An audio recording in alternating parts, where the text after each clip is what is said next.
ನೀವು ಕಸ್ಟಮರ್‌ಗಳು ದೇವರುಗಳಿದ್ದಾಗೆ. ದೇವರು ಭಕ್ತರಿಗೆ ವರ ಕೊಟ್ಟಾಗೆ ನೀವು ಕಸ್ಟಮರ್‌ಗಳು ನಮ್ಗೆ ಆರ್ಡರ್ ಕೊಡ್ತಾ ಇದ್ದೀರಾ. ತುಂಬ ಸಂತೋಷ. ಹಾಯ್ ಎಲ್ರಿಗೂ ನಮಸ್ಕಾರ. Welcome to Royal Vastralaya. ಏನಪ್ಪ ವಿಷಯ ಅಂದರೆ ನಮಗೆ ಇವತ್ತು ಮತ್ತೊಂದು ಆರ್ಡರ್ ಬಂತು. ತುಂಬ ಸಂತೋಷ ಆಗ್ತಾಯಿದೆ. ನಮಗೊಬ್ಬರಿಗೆಲ್ಲ ಡೆಫಿನೆಟ್ಲಿ ಬಿಸ್ನೆಸ್ ಮಾಡೋ ಪ್ರತಿಯೊಬ್ಬರಿಗೂ ಆರ್ಡರ್ಸ್ ಬರ್ತಾ ಇದ್ದರೆ ಸಂತೋಷ ಆಗುತ್ತೆ. ಹಾಗೆ ನಮಗೂ ಕೂಡ ತುಂಬ ಸಂತೋಷ ಆಗ್ತಾಯಿದೆ.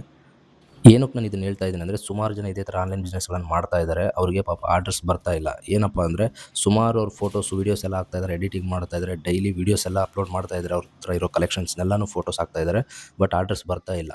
ಏನಪ್ಪ ಅಂದರೆ, ನಾನು ನೋಡ್ದಂಗೆ ಒಬ್ರಿಗೆ ಯಾರಿಗೋ ಒಂದು ಆರ್ಡರ್ ಬಂದಿದೆ ಹೊಸದಾಗಿ. ಅವರು ತುಂಬ ಸಂತೋಷವಾಗಿ ವೀಡಿಯೋ ಮಾಡಿದ್ರು. ಯಾಕಂದರೆ ನನಗೆ ಹೆಂಗೆ ಸಂತೋಷ ಆಗುತ್ತೋ ಆರ್ಡರ್ ಬಂದರೆ ಪ್ರತಿಯೊಬ್ಬ ಬಿಸ್ನೆಸ್ ಮ್ಯಾನ್ಗೂ ಅದೇ ಥರ ಸಂತೋಷ ಆಗುತ್ತೆ. ಅವ್ರು ಹೇಳಿದರು, ನಾನು ಇದನ್ನು ಶುರು ಮಾಡಿ 2 ಮಂತ್ಸ್ ಆಯಿತು. ಇದು ಫಸ್ಟ್ ಆರ್ಡರ್ ಅಂತ ಹೇಳಿದರು. ನೋಡಿರಿ, ಅದಕ್ಕೋಸ್ಕರನೇ ನಾನು ಹೇಳಿದ್ದು ನನಗೆ ತುಂಬ ಸಂತೋಷ ಆಯಿತು ಈ ಆರ್ಡರ್ ಬಂದಿದ್ದಕ್ಕೆ ಅಂತ. ಯಾಕಂದರೆ ಅವರು 2 ಮಂತ್ಸ್ ಆದಮೇಲೆ ಒಂದು ಆರ್ಡರ್ ಬಂದೈತೆ. ನನಗೆ 2 ಡೇಸ್ ಆದಮೇಲೆ 2-3 ಆರ್ಡರ್ ಬಂದೈತೆ. ಇನ್ನೂ ನನಗೆ 4-5 ಆರ್ಡರ್ಸ್ ಇದೆ. ನಾನು ವೀಡಿಯೋಸನ್ನು ಇನ್ನೂ ಅಪ್ಲೋಡ್ ಮಾಡಿಲ್ಲ. ಏನಕ್ಕಂದರೆ ಎಡಿಟಿಂಗು ಇದಕ್ಕೆಲ್ಲ ತುಂಬ ಟೈಮ್ ಹಿಡಿಯುತ್ತೆ.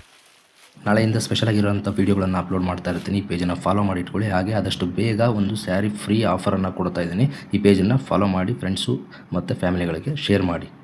ಪೇಜನ್ನು ಫಾಲೋ ಮಾಡಿದರೆ ಮಾತ್ರ ಆಫರ್ ಸಿಗುತ್ತೆ. ಮತ್ತೆ ಸಿಗೋಣ ಮುಂದಿನ ವೀಡಿಯೋದಲ್ಲಿ.